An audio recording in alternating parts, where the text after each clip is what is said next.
Hello YouTube, and welcome to a quick comic haul along with an art print haul.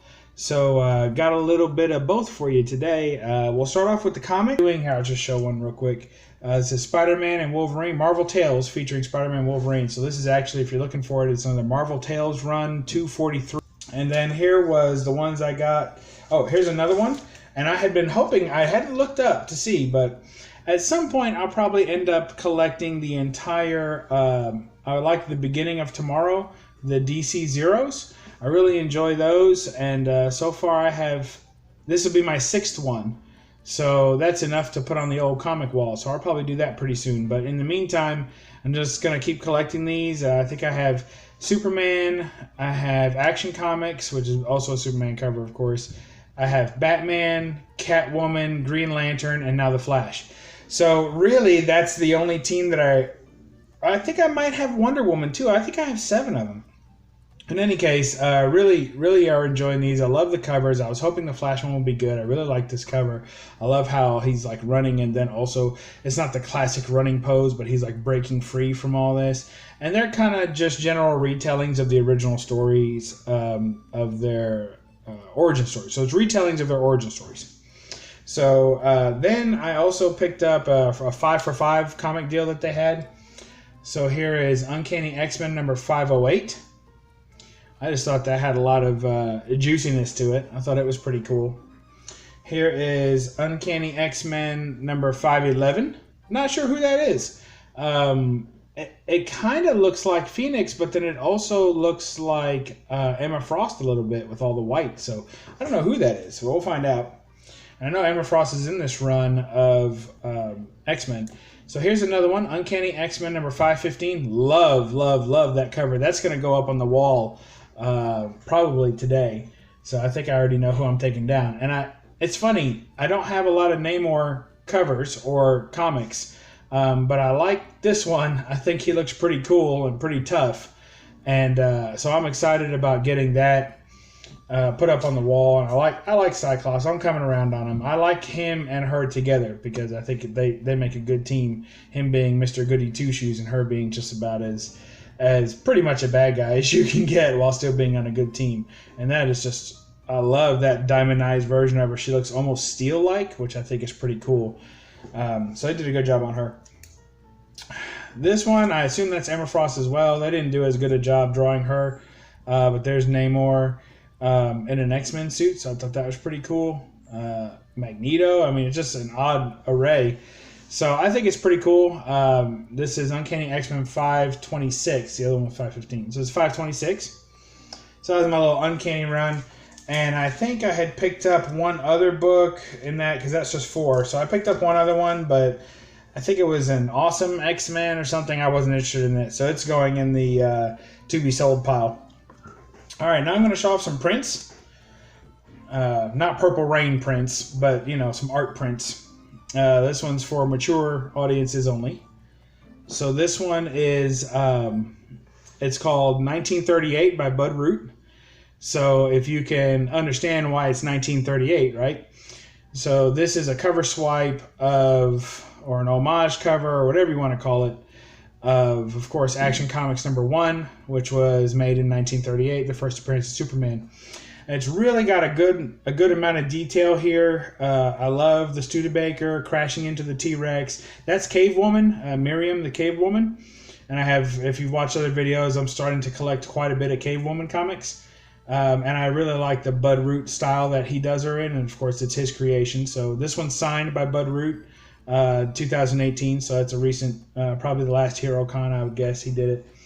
And it even has a little guy running away in the corner, which I really like, because a lot of the Action Comics number 1s that you come across do not have the face. The reprints don't have the face of the guy running away, because that's covered with a barcode or a Death of Superman symbol or whatever it is. It covers right there.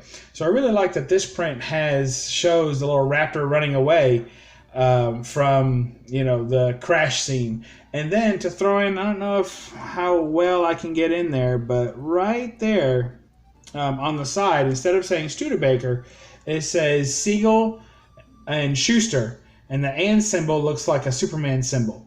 And then it says 1938 beneath it. So pretty cool. I don't think this was ever an official cover to one of the comics, which I would have preferred. But I don't have any prints like this, so I was really excited to get this and just absolutely love it. Looks really good, and it looks even better without the tape. A little bit of censorship there. All right, so I enjoyed that. Picked that up on mycomicshop.com. Actually, they had an auction every week, so I picked it up there. This was another pickup at my local comic shop. This is Marvel Superhero Portfolios, The Uncanny X-Men by Fastener and Larson. So Fastener and Larson are a print. They're an artist group, right? An artist, two guys, and they do art, so prints. And basically, their style is kind of a Steranko-esque, really akin to the old horror mags or the pulp mags, and they kind of take on characters in those styles. So if you see, it's kind of this. I assume originally was polyed together or like wrapped in some way, probably a thin wrap. And you see these all the time on eBay, up for sale. They're not terribly tough to get, but condition is everything. This one you can see has some bending in there. There's no foxing on it, which I'm really happy about because I think that's what ruins the prints. But it looks really good. I like how they show everything on the cover. And these are the 4 prints that are contained. So 4 fantastic full cover 11 by 14 prints, and it's 1, 2, 3, 4, and these are the titles of the prints. So I really like this in and of itself. I'm really enjoying that. But of course, it gets better. So here is Mutants of Canada Unite. These are from 1983. And you see that print. That's really quite something there. And that is, you know, it's got the Alpha Flight and the X-Men. That's pretty neat. I like that. A little bit of crease and bend here. Not much, not bad. And it kind of looks, it doesn't look bad at all. This is one of my favorite ones, and my wife really likes Wolverine in the yellow, blue, and black, and I do too. I do like his brown and gold outfit probably the best because that's what I grew up with, but I do enjoy this as well. So there's that. And then the next one we have is a Wolverine standalone, which I think is pretty cool. Now he's battling some beasts that I assume are created just for this. I've never seen these as villains in anything else. He's in his brown and gold. He's getting beat all to shreds. Looks like his cowl's behind his head. But what I like about it is that he has carved up this. He's standing in water, and it looks like he has already beat up and carved up this guy that's, you know, this monster that's headed for him. So he's got blood all over his claws, which looks really cool. And he's got a bunch of scrapes too, which means, you know, as you know, he heals very quickly. So this is like a just now happening fight, right? They're carving at each other. But then when you look up here, he is looking off into the distance. So this guy thinks he's getting the drop on Wolverine, but he's not, because Wolverine is smiling, he's snickering, and he's looking back, and he's just waiting for this guy to come over, and he's probably going to destroy him. So I like that. You know, Wolverine can smell a little further back, and he's got heightened senses. So he's just waiting for that guy to come close enough, and he's going to just kill him. And I love how that look in his face, because, and it says, "I'm the best there is at what I do." That's the name of this one. And I think whenever he says that, other times he talks about how hard he has it, because if you ever read through Wolverine, I don't think that there's another character that's just been absolutely just devastated so many times and pulled through the ringer and, you know, brought back to death and everything. And I really like how whenever he says, "Hey, I'm the best at what I do," he's basically saying, you know what, it might be rough, but certainly he's up to the challenge, and most of the time he enjoys it. So this one is from 1983 as well, although it's signed 82. The print is from 83.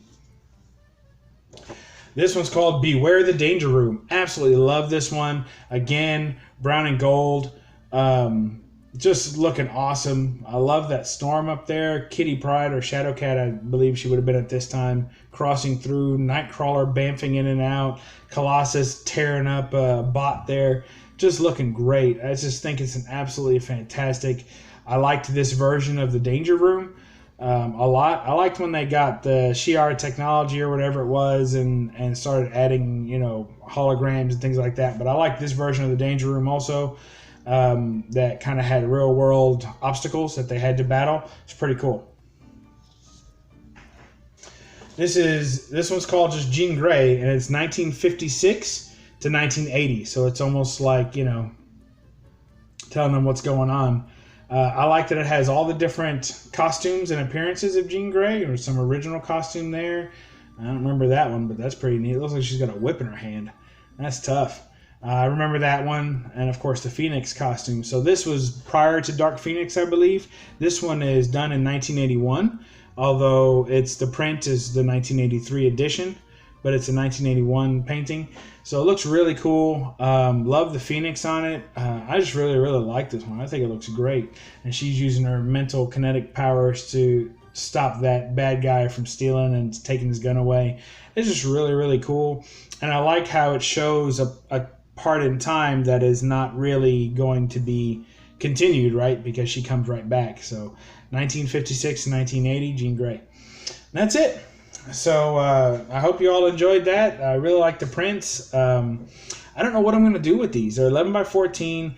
I don't have room, or I don't want to make room, to hang all 4 of these. So I'm probably going to pick maybe, I'm thinking about getting some sort of 11 by 14 kind of swap out item. You know, maybe an easily changeable picture frame, or I wouldn't mind having just like a giant top loader if they made something that big. And then just swapping them out as I came across them. They're awful big, so, but I think I would just like to have a place where I swapped out like I do on my comic wall and change them out regularly. So if you have any ideas, let me know. Other than that, I hope you enjoyed the haul and having a great weekend, and I'll catch you this week. Thanks. Go read a comic. Bye.